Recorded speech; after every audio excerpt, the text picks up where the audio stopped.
Joining us now, rapper, actor, father, entertainer, businessman, producer, pioneer. He does it all and really needs no introduction. Straight out of Compton, it's Ice Cube. Thank you so much for making some time. Yeah, thanks for having me. All right, so the movie comes out today, but the buildup has been catching fire for weeks. Tell us about this Straight Outta movement. Oh, man, you know, it's been great. People been having a lot of fun with it. And, you know, what we wanted to show is that we come straight out of Compton, but we just boys out the hood, you know. Everybody's straight out of somewhere, and everybody can do it.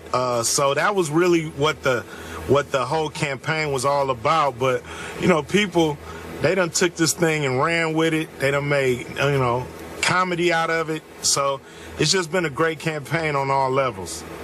Cube, always good to see you, my man. I got to ask you, what inspired you to feel like you needed to do this movie right now? Well, it took a long time to get made. So it's been over 10 years in the making. And I just wanted to show the origin. A lot of people have been entertained by the NWA family tree for the last 25 years, whether it's Eminem and Snoop or 50, or it's my movies from Boys in the Hood to Friday. None of that would exist without NWA. And none of that would exist without this story. So it's a lot of people out there that don't even know I rap. And that's a shame. So it's time to let people know what time it is for real. Hey, Cube, it's Skip. Allow me to say that when Straight Outta Compton caught hold in 1988, it even rocked me. I was just your basic Mick Jagger fan at that point. And even today, I have to put that song in my all-time top 5. So can you explain to me or tell me how surprised you have been by this iconic crossover impact that one song has had? Well, you know, it was a thing where we thought we were going to just be an underground group. We never thought that this music would make it to the mainstream because it was so hardcore, and at the time it was so taboo. But, you know, Americans love it when you're honest, you know, and when you're brutally honest, you know, they even love it more. So that's what I think struck with people, the fact that NWA, we talked about the good, the bad, and the ugly, and people just was inspired by it. The fact that, you know, we really had the courage to come out like that with no apologies, and you know, that's kind of what it's all about, you know, being yourself, having your own voice, and not being stopped. Cube, I can appreciate that, and that's why I'm looking so forward to seeing this movie. But one of the biggest reasons I'm looking so forward to seeing this movie is that it's not just about honesty, it's also about intelligence, which is something that you've continuously displayed throughout the years. In other words, being smart, being wise, and understanding that there's various elements to being real. You can also be real stupid, real dumb, real ignorant, real unwise, for crying out loud, if you go the wrong route. That was something you didn't do. So as we sit here today, what kind of message do you want a lot of the young brothers on the come up to really grasp from a movie like this, outside of just being real as it pertains to being honest? Well, you know, we start off the album by saying you are now about to witness the strength of street knowledge. Knowledge is in there for a reason. It is all about being sharp. It is all about seeing the bigger picture. It is all about understanding that there's traps out there in the hood that you have to step around, step over, but do not step in. And so, you know, hopefully this movie shows it ain't where you from, it's where you at. We was constructive with our frustration and not destructive with our frustration. And you could do a lot with a pen and a pad.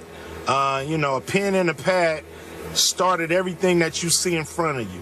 And so hopefully these are the themes that you see in the movie to handle your business, because there's contract issues in the movie. So all these themes, you know, really show what built us and what made us, and that anybody can do it. You know, that's what the meme, the Straight Outta Compton thing is about. It shows no matter where you're from, you can be right here. So what did it mean to you to have your namesake play you, O'Shea Jr., to play you in this movie? Oh, man, you know, all fathers or even mothers, any parent, just love when your kid steps up. When you give them something to do and they do it, you know, and use all the talents and skills that you taught them. So, you know, I feel the same way about my son. The fact that he took on this role, we couldn't give him the job. He had to earn it. He had to impress a lot of people on different levels, and he stepped up, man. He murdered it. He did, you know, which is, you know, a term that we use when he did his thing. And he really, really did his thing, and I really love and appreciate him just for cementing my legacy in film. We can't wait to see it straight out of Compton in theaters today. Ice Cube, we appreciate you so much. Proud of you, bro. Hey, thank you guys, man. I love watching you guys. You know, y'all my favorite on TV. Keep doing what you're doing. Keep debating, baby. Can't wait to see that movie tonight. It was the preseason opener for the Packers in the past last night, not only with Aaron Rodgers on the field, but also number 12 suited up and started. Find out next what we saw from that game. And in other preseason action, the Packers took down the Patriots 22-11. Tom Brady did start, and he played for 2 series. He went 1 of 4 for 10 yards. Then insert Jimmy Garoppolo, who played into the fourth quarter, going 20 of 30 for 159 and an INT, and he was sacked 7 times. Skip, how worried should the Pats be? Stephen A., before I answer Molly's question, a quick aside. I was shocked last night, and I did watch most of this game. Aaron Rodgers was allowed to attempt 19 passes in preseason game number 1, and last year in the total preseason, he had 33 passing attempts. So I guess the Packers really wanted to lay it on Bill Belichick and Tom Brady and the Patriots in Foxborough last night. That's all I can figure out, but that's just a quick aside. Now, back to Garoppolo. The young man had a rough first half after he replaced Tom Brady. And Stephen A., I'm going to remind you that last year as a rookie, Jimmy Garoppolo actually threw for the 2nd most yards in the entire preseason. But he did it in the shadows. Nobody noticed because nobody really cared.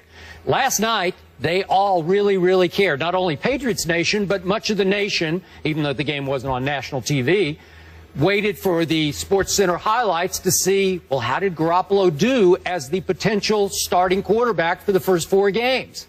He didn't do very well to start with because he melted under that spotlight. He got a little antsy, he got a little nervy, and yet he kept going to the same guy Brady had been going to, Josh Boyce. I have no idea why, who wound up with 11 targets and only 2 catches. But after halftime, when he quit trying to force the ball to Josh Boyce, I must say, Garoppolo started looking okay. Not great, but okay. He went 15 for 17 in the second half, and obviously he's doing so without any of the first-unit receivers, and the starting offensive line last night was already beaten up, so you're doing it with second and third teamers. So he did okay, but I stand by what I've been saying all along. I don't believe Tom Brady is going to miss any games, but if he does miss 4 games, I believe Jimmy Garoppolo will be lucky to win one of those 4 games, which would be Jacksonville in Foxborough. Your thoughts? I agree with you. I don't think he's ready, but I do think that, you know, Bill Belichick is more qualified than anyone, obviously, to recognize the development that's taken fold. So I certainly don't have a problem with it. I mean, he got sacked. I mean, he was 20 of 30, 159 yards. There were some things that he did that were relatively serviceable. He doesn't seem to be a bum. We know he's got potential. It's just that we're spoiled because we're talking about the success of the Tom Brady, at least for the immediate future, assuming that there's a suspension that takes place. And so when you judge him against one of the greatest ever and arguably the greatest of this generation, then obviously you're going to look at it and you're going to be a bit critical. And that's what I got from it. I mean, I didn't see a lot of it. I saw a few plays that he did. I didn't expect much. But when you look at the New England Patriots and the way they run their offense, can somebody like Garoppolo do whatever it takes to win football games for them? I think it's potentially possible to be serviceable, if not average. And I definitely think that I saw some of that last night. You know what? I should point out, I just remembered, this was on NFL Network. I was watching it locally, so I guess more people could have seen it. So maybe Garoppolo's aware of that. So, you know, this is a second-round draft pick by Bill Belichick.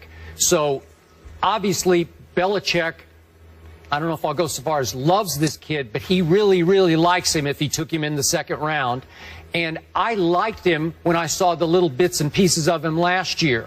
But when you get thrown into that fire, trying to replace that quarterback, if in fact he has to in regular season games, I'm just not sure he can live up to that.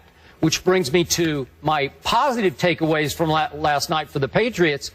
Jonas Gray suddenly escaped from Bill Belichick's doghouse. You remember he went for 201 at Indy on that Sunday night last year and wound up in the doghouse the week after.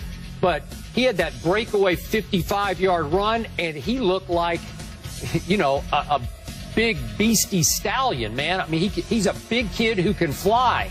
So that could really bode well. That could serve Jimmy Garoppolo well. And then on the defensive side, again, Aaron Rodgers went after the Patriots, and especially after Super Bowl hero Malcolm Butler early in that game. And I thought Malcolm stood up to it. I thought he made some nice plays. I thought he hung in there. I think he's going to be pretty good as he tries to emerge as their new starting cornerback. I think he will as well. And to get back to Garoppolo, I also like the fact that he was upset after the game, recognizing that 11 points wasn't enough, saying it repeatedly to reporters and other folks as well, weighing himself and judging himself very, very harshly. Obviously, you got to move on. You can't sit there and languish in the misery of a subpar performance or whatever the case may be. But when you talk about the success of the Tom Brady, you need to be somebody that cares that much. You need to be somebody to be the kind of quarterback where that stuff matters to you, that you're pretty damn close to a perfectionist. And by all accounts, it appears to be that Garoppolo is that way. So I think that they're heading in the right direction. I think he's heading in the right direction. And I don't think it's one of those situations where we need to dissect him ad nauseum to the point where we're trying to project what he will and will not be, because it really doesn't matter. Unless Tom Brady's planning on retiring sometime soon, Garoppolo may have a few games under his belt if the suspension holds up. But outside of that, we're not expecting him to see any kind of quality or significant playing time in the very near future, not as long as Tom Brady is breathing. So if, in fact, Garoppolo has to play those first 4 games, what's your projection when you go Pittsburgh, then at Buffalo, then Jacksonville, then a week off and at Dallas? 1-3. They'll beat Jacksonville. That's all I got. I would agree.